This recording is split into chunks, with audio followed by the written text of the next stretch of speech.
In the meantime, our first speaker, JP McMahon, it's quite an interesting guy. Let's say he opened the first tapas bar in Ireland, and then after that, he's known for the bravas that he makes. We were speaking just before about that. He has 3 restaurants. He has a Michelin star restaurant, and he's the Irish food brand ambassadors, or one of them. So, and he's also created this new forum called Eat Galway, which we're going to see the 3rd edition this year in October. So, very pleased to welcome Mr. JP McMahon. So this is me. Thank you for inviting me here to talk a little bit about my business. Sometimes I like to put flowers in my hair. It's good for relaxation and your beard. You can try it. So as she was saying, I have 3 restaurants in Galway, in Ireland. It's in the west of Ireland. If any of you don't know, where the west of Ireland is, or Ireland, we started off with a tapas bar about 9 years ago. I've always loved, I suppose, Spanish food and Spanish cuisine. 10 years ago, it wasn't very good in Ireland. It probably wasn't very good in Spain either, but I'm only joking. You're not very funny. You don't see the funny things this morning. I'll warm you up. So myself and my wife always traveled to Spain, and we wanted to open a tapas bar. So we spent some time outside Spain, in London and New York, visiting different tapas bars that had been opened by Spanish people outside Spain to see what they looked like. And then we opened our tapas bar. On the one side, I mean, I love the Spanish cuisine, and the other side, I love Irish food, and particularly the products of Ireland. When you talk about Irish food, most people, and probably even me, it's very hard to define it, because not only are we in close proximity to in England, but they owned us for about 800 years, and we've been very influenced by French cuisine as well. So defining Irish food for me is always about the products of Ireland. And maybe you do the same with Spanish cooking or Basque cooking, but particularly in Ireland, it is about the products that we have. And we have an amazing wealth of products. We have some beautiful pork, some fish. Of course, we are famous for beef and dairy. And we also have some beautiful cheese. Cheese that's nearly as good as Spanish cheese, but you can try that when you're in Ireland. But I suppose, unlike the Spanish and the French and the Italians, we never really celebrated food throughout the 20th century. For us, I mean, particularly for me, looking back, food was a fuel for hunger. People ate when they were hungry. And that's all you did. There was no sitting down and celebrating the meal. And that has changed a lot in the last 20 years. It's changed, I suppose, because of prosperity in Ireland from the late 80s. It has changed also rapidly because of the internet and social media, and I suppose global experiences changing the way people eat and drink. And now we're very, very good, or we're a lot better at celebrating food. And that's, I suppose, for me, one of the main things, one of the main purposes of eating. And in all of our 3 restaurants, the main purpose is to celebrate food and for people to take pleasure from food. And it's often something we forget, particularly, I think, in Ireland. My parents' generation are still of the generation that you eat when you're hungry and then you leave the table. And there is no familial or communal aspect of talking and drinking. And so when we opened our first restaurant 9 years ago, the thing that I liked most about Spanish food was the sense of being together And maybe if a lot of you are Spanish, you mightn't, I suppose that mightn't be at the forefront of your mind when you think of Spanish food. But from an outsider, it's about eating together and sharing things. And the Irish aren't very good at eating together or sharing things, so we introduced them to that idea. And it took a very long time. Not only did they say the food is very small, where is the rest of it? Because we were giving them tapas. They also didn't like sharing. They were like, where is my food? Why is my food over there? And this might seem, again, like a normal thing for you guys, but a lot of people, it took a lot of people a long time to get used to the idea of sharing. Of course, the women understood it first. Maybe women are better at sharing than men. And maybe they enjoy more wine, but sometimes 80 or 90% of our guests are female because they like to talk and drink, whereas the men like to just sit down and drink and not share their food. I remember one day in the restaurant, we had 69 women and 1 man, okay? So, and what we do in Cava is we have we have all of the traditional tapas, like tortilla, bacalao, croquetas, jamón, blah, blah, blah. And then I suppose our emphasis is on using the best Irish produce that we can find. So our fresh meat, our fish, our pork, all of this is we use in Irish. So we push this Irish food through a Spanish lens, so to speak. This is, I suppose, a kind of common theme in our other 2 restaurants, except we just change the lens. So hold on there. I'm just going to go to this one. Yeah. So this is Eat Galway is the brand, I suppose, the group. It's only myself and my wife. It just looks more corporate, so we just did it. So it's like, oh my God, we own a business. And Cava Bodega is our first restaurant. And Aneer was our second restaurant. Aneer means from the west. It's an Irish word. So the Irish language, I mean, I don't even speak Irish that well. I suppose the Irish language is the equivalent of the Basque language, to a certain degree. We have English as our first language, even though Irish is supposed to be our first language. But we speak English in our daily lives, and Irish is pretty much just taught at school, and it tries, I suppose, to be revived again and again and again. It's spoken in certain parts of Ireland, but it's usually not everyone's first language. But this was we wanted to create a restaurant very much inspired by the Nordic food revolution. We wanted to create a restaurant that used only Irish ingredients. And again, that's difficult because you need to take out an awful lot of stuff. I mean, first you take out chocolate, and then you take out pepper, and then you take out lemons, and then you just keep on taking out things, olive oil. And then when we took everything out, we said, well, what can we build from that? So again, very, very inspired by Nordic restaurants such as Noma. It's a very small restaurant. It has 24 seats. It used to have 28, but I'm trying to make it smaller, just to annoy my accountant. So I want to make it into 20 seats if I can. And it has, as someone said, it has a Michelin star. We never set out to get a Michelin star.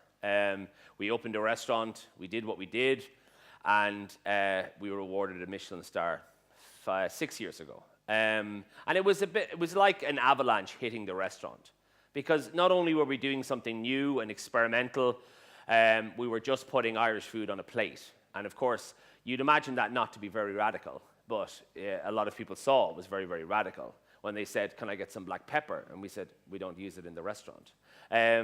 People get very upset about food, which I'm sure you know in Spain. And so we just ticked along for the first year and the year and a half, and then we were awarded a Michelin star. And then it was like, as I said, like an avalanche. We were full for maybe 6 months, and by the end of that 6 months, there wasn't anyone left in the kitchen that had been there at the start. So we had a difficult time with with the star. It's got a little bit easier over time, but still, it's a labor of love. And I suppose anyone who's a budding entrepreneur in the room, or who's a restaurateur or a cook, if you want to make money, you open up this one. If you want to lose money, you open up this one. It's as simple as that, unfortunately. And I have friends all over the world that have 1, 2, and 3 Michelin stars. And they will always tell me that they need one of these to keep going. And that's just the way it is. I suppose fine dining is difficult, not because it's more expensive. It's, I suppose, less accessible as well. But it's not something, I suppose, for me, I separate in my mind. I love both of them. I work in both of them. Some of my chefs only want to work here because they like to have the stars around them, and others like to work here because the adrenaline is much more. Here we do like 200 covers, and here we do 24. We have 2 more chefs in this restaurant than we have in this one. So you'd imagine the difference. And also the labor cost is much higher in this one. But of course, most of you will know that. But I suppose just from an entrepreneurial side of things, that a lot of people perceive, and Meta talked about this yesterday, that you can only do what you want to do with the stars and the glory and that. And that's not altogether true.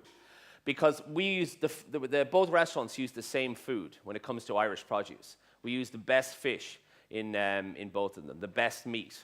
So we don't distinguish between, well, we need to send better food to here because it has a 1 Michelin star, and this one does not. So for me, it's about trying to achieve a sense of place through the food.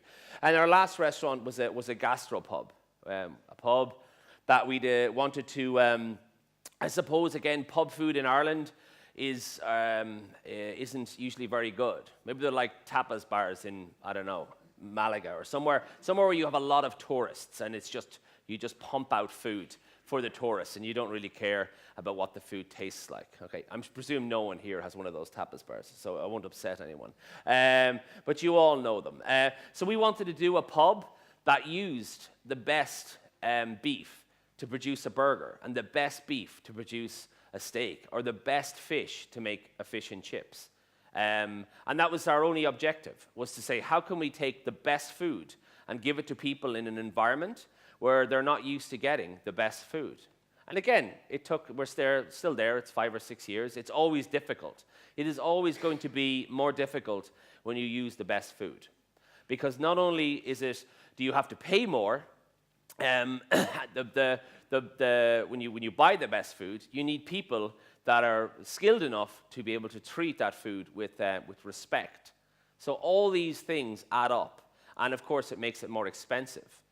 And the difficulty, I suppose, with using premium produce is that you make less money, and that's a simple, I suppose, economic fact. And generally speaking, and a lot of you will know this, that usually the more money you spend on a meal, the less money is made on that food. As someone said to me before, if you want to make a lot of money, open up a pizza shop, or open up a fish and chip shop, or sell burgers. If you really want to make money out of food, if you want to just do it for love, then do it here. That's not to say you can't switch them around. And that is something I'm very interested in thinking about. How do we turn the model on its head? How do we take the best food and put it into situations where we do not have good food? The fast food industry, all of the, I suppose, tourist sites. And this will take an awful lot of time. And most people in these areas will not want to do it. I suppose when I think of an entrepreneur, I think of these guys. I think of how can I make the most amount of money in the shortest amount of time? And for me, that is not a good food philosophy. For me, a food philosophy is, how can I make money and support my staff and our producers? So these are some of our farmers. This is our fishmonger. He's from Brittany. He's lived in Ireland for many years. He worked in the Paris fish markets. He knows fish. This is our chicken farmer. He does turkeys as well, and ducks. This is one of our organic vegetable farmers, and these are our pork, beef, and lamb farmers. So I know them all personally. And if I was to give anyone advice on how to run a business, I would say know your suppliers. Like, know them. Know them well enough that you can go for a drink with them and have a chat. A chicken that is 1 day old costs about €1 in Ireland, so I don't know what it costs in Spain. So it's not possible to produce a chicken for less than, say, €6 or €7. It's not possible. It's anywhere in the world. I always say this, it's a false economy. When you see a chicken in the supermarket for €2.50, €3, that is not possible. It has been sold at a loss. It's been produced for fuel. So Ronins are a premium chicken. They're €12 a piece, €12 a bird. And it's up to us to try and educate our customer about why they should pay more for this chicken than another chicken that might cost €6 or €7. And we're still here. It's like 8 years on, and we're still there. We have 37 staff. He has 3. So that's, for me, the importance of buying food. And of course, now it's called local food. But for me, it's still food. I mean, I don't care if my local food comes from Spain, as long as it's good local food. There is good local food everywhere. And sometimes we get wrapped up in this distinction of, well, local food is just near me. But if I meet a really good artisan cheesemonger from Spain and I want to use his cheese in my restaurant, then for me, that's local food. Local food is about, I suppose, a philosophy as well as producing food in a particular place, in a particular location. But I always find, knowing the person that produces the food, usually the food is a lot better. Because if you're not, you're talking to a salesman. You're talking to a salesman selling you something, selling you olive oil, going, this is the best olive oil in the world. I don't know who makes it, or some guy makes it. It's not me anyway. But when you buy something from someone you know, I don't know. For me, it is a much more pleasurable experience. And before I talk a little bit about Food on the Edge, our symposium, I want to just show you one of the new projects that we're working on is called Farmer. And hopefully we'll get this done this year, but I thought I would get it done last year. And what it does essentially is it's myself and 2 other farmers, and what we're trying to do is turn fast food on its head in Ireland anyway. There's some models for this in the States. I'm sure there's some models in Europe. And what we want to do is we want to produce fast food, traditional fast food, burgers, chips, chicken, but we want to use food that has provenance. So food that we know where it comes from. And this is not the case when we think about fast food. When you think about McDonald's, or you think about any fast food, like, where does the beef come from? What are the chips made of? Who made the chips? Who made the chicken? These are not the questions that have answers. Of course, they have answers in marketing. You can stick a farmer up on a poster and say, this is the guy that made the beef. I mean, that's marketing. That's not food. So what we want to do is to create a model where if this restaurant is in Galway, then it uses the farmers that are from Galway. If this restaurant is in Dublin, then it uses the farmers that are from around Dublin. But we will always know, well, our chips are from this farmer, and they're organic. And for me, that's a minimum that we should require. Of course, organic food is a very small thing in Europe. I mean, if you're involved in it, you will think it's massive.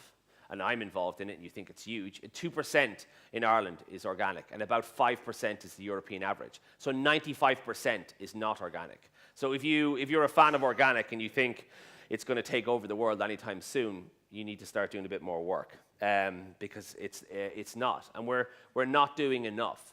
So we need to do a lot more, and stop, I suppose, for me, patting ourselves on the back every time we buy something local and go, I'm doing my job right. I mean, that should just be a given.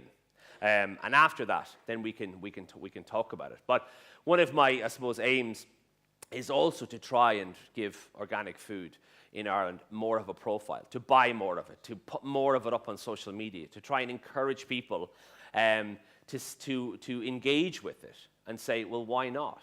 And I think it's better, not only for our health, but I think it's better for the land. And of course, I'm hoping, because we're in the Basque Culinary Institute, that all of you will agree with me. If anyone disagrees, we can talk later on outside. Just for the last 10 minutes or so, I want to talk to you about our food symposium, Food on the Edge, which isn't unlike what we're doing here. This is a symposium taking place in the Basque Culinary Institute. And I suppose I decided 4 years ago, that I wanted to do a symposium in Ireland. It was very inspired by MAD in Copenhagen. It was inspired by other events like Terroir in Toronto and Cookie Draw as well. Different, I suppose, international events that gave a sense of place to a region by inviting a lot of different chefs. And it was a very simple format. Each chef that comes along has 15 minutes to speak. Two of the audience, Christian and Elena, have spoken at Food on the Edge. And for me, it has I suppose, two purposes. It has, I suppose, it's aimed to bring international chefs to Ireland, not only chefs, but predominantly chefs, to show them Ireland, to say, this is Ireland, we have amazing produce, we have great food, I want you to experience it. And the second side of Food on the Edge is that I want us to celebrate Irish food, and I want Irish people to be inspired by world leaders in cooking and say, well, if this is being done in New York, maybe we can do it as well. So it's a forum for networking and discussing. So I want to show you a little video. I have two little videos. This is the one of, I suppose, how we came about, and it just gives you a little insight. So can we play that? I read the program. Really, I said, Helena, you can miss that because it's very strange. Looks very interesting, like an alternative congress, and I'm sure you are going to take something out from it. It was important to have an event of this caliber in Galway. Galway is a great place and it has a great food scene. I am part of a generation of Irish chefs who can for the first time see that we are very close to discovering that we as a country have a culinary signature of our own. So I've been here for the last 2 days and I've seen and listened to almost every presentation, and it's pretty much like them speaking to me, and it's about what I can take from it as a young chef who's just starting my journey in food and where it can take me. The future comes from the past. Not just about your Guinness or your bacon or your cabbage or your barley. We have such good produce that we need to learn how to represent it. The West of Ireland is a great place to have a restaurant to make food. I think it has some wonderful producers. Farmers actually taking the initiative to go a step further to provide a better product for the chefs. We are an international community of people with similar minds. We're a family of sorts. We share values. We need to exchange. Meeting like-minded chefs, I really, cannot express how I think important it is to make the time and the effort to come and do these things. The main purposes was to get you all here and listen to chefs speak, but I also wanted you to meet them all. I put all these elements together not knowing what it would add up to, but it added up to something like truly amazing because of all you guys.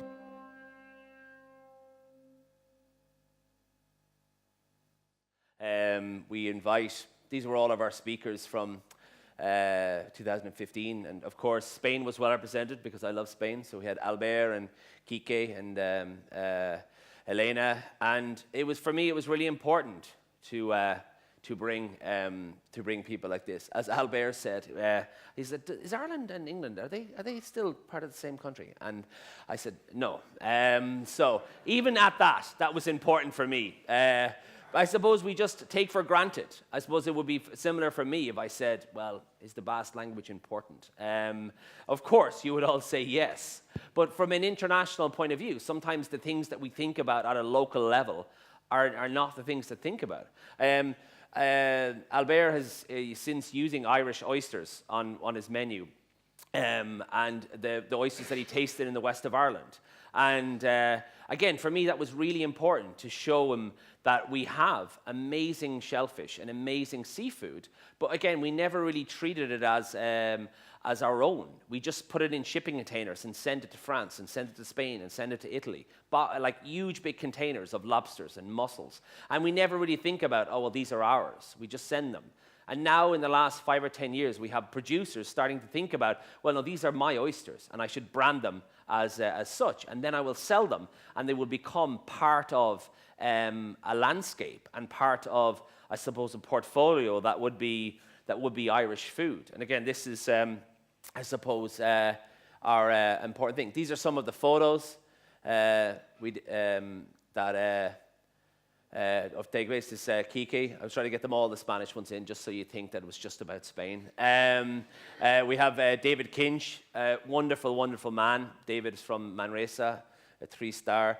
Pierre Kaufman, this was part of this year. Sasu, a lot of different people. And really my effort was to try and how do we bring as many chefs from as many different places as possible? Because food is taking place all over the world. And how do we bring this experience in? So this year we had a chef from Lebanon, and this year I want to go further and investigate like what is happening in the Middle East in terms of like cooking. Not on a level of that you can throw on the television and go, God, I love my Middle Eastern food. Not that at that level, but really what is happening in war-torn countries like Syria. Who is cooking there? Who are they cooking for? Like there has to be a food culture. No matter what happens, there will always be a food culture. And for me, I'm very, very interested in this. These were all our speakers from last year. Again, all this is on our website, foodontheedge.ie, if you want to have a look for it. But of course, our two biggest names were Massimo and Virgilio, which again were kind enough to say yes. And this all began just from me emailing people saying, will you come to Ireland? I had no money whatsoever. And I suppose I offer that insight to you to, I suppose that the limit of what you can do is just down to the limit of what you can imagine. And the money will come, don't worry. The money always comes. The money comes from somewhere. My wife sorts out the money while I cause problems and invite people from all over the world and then say, we have 50 chefs coming, we need 300,000 euro. So we were okay in the end.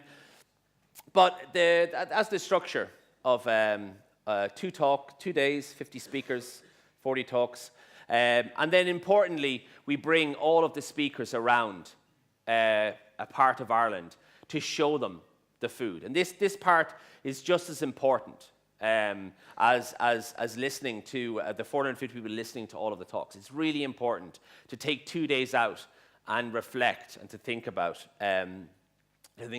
our food. Some more of us. This is we're on one of the islands off the coast of the most westerly point of Europe is the Aran Islands. This massive cliff. This is Mark Best, wonderful Australian chef, who just said, yeah, I'll come. Didn't even ask me what it was about. I just sent him an email saying, Mark, will you come to Ireland? I'm organising a conference. So again, it took, I suppose, a lot of guts. But I suppose for me, I just felt like I was doing something normal. Most people in Ireland thought I was absolutely mad, and this would never happen, that I invited all these people and nobody would come. We were selling tickets for 450 euro. And people bought the tickets and we sold them. So it all worked out in the end. This year, we have some of our speakers from this year. As you can see, Nathan, Kike, every year I want to try and bring back people. Not every single year, but it's very, very important for me to try and create a sense of community. I don't want a circus-style symposium where you bring in 50 people, you send them out the other way, and then you bring in 50 more, you send them out the other way. Like, that's marketing. For me, I'm trying to create a family of people that will know Ireland and that will appreciate it. And this year will be Nathan's 3rd year, and now he is starting to get to know Irish food and Irish producers. And so for me, it's very, very important to mix this. And it's also very important for me to combine really high-profile chefs like Massimo Bottura with chefs that I don't know, that like Danny Barry is she's the only female chef in Ireland with a Michelin star. I doubt anyone would know her. Liana feeds the Olympic team in Vancouver, in Canada, in the Olympic Stadium. And just very, very different people from very, very diverse and different backgrounds. But all of them love food, and all of them, I suppose, see food as part of an experience. These were our stats, because again, when you talk about being an entrepreneur and trying to create action, that when you go look for money, people want statistics, always. And I get people to collect them because I just say, it's all fine, it's grand, people are coming. But our PR team, but this is just to show you like the power of doing something in your own backyard. We had like 46.2 million online readership. With like all of them, loads and loads of people looked at it, like from all over the world. And social media was a massive tool in this, Twitter and Instagram. And we put a lot of effort into collecting all of that data, because it's a tool and we should use it. And people talk about, I suppose, social media as being on the negative side of food sometimes, but it is both. It is on the negative side because we're photographing our food and we're forgetting to enjoy it and talk to our friends. But on the other side of it, we're sending messages to Australia saying, come here, this is amazing food. And we constantly need to do that, no matter where we are. So I'm going to finish up with this little video. I know you can see I like making videos and taking pictures. That we produced at the end of this year as a call to action, which is what the video is called. And all the videos are on YouTube anyway, so if you want to look them up, just put in Food on the Edge. And I mean, that is me. If you want to talk to me later on and ask me anything, I'll be around. You'll be able to spot me. I have a nice T-shirt on. So I will leave you with this video, and hopefully you enjoy it.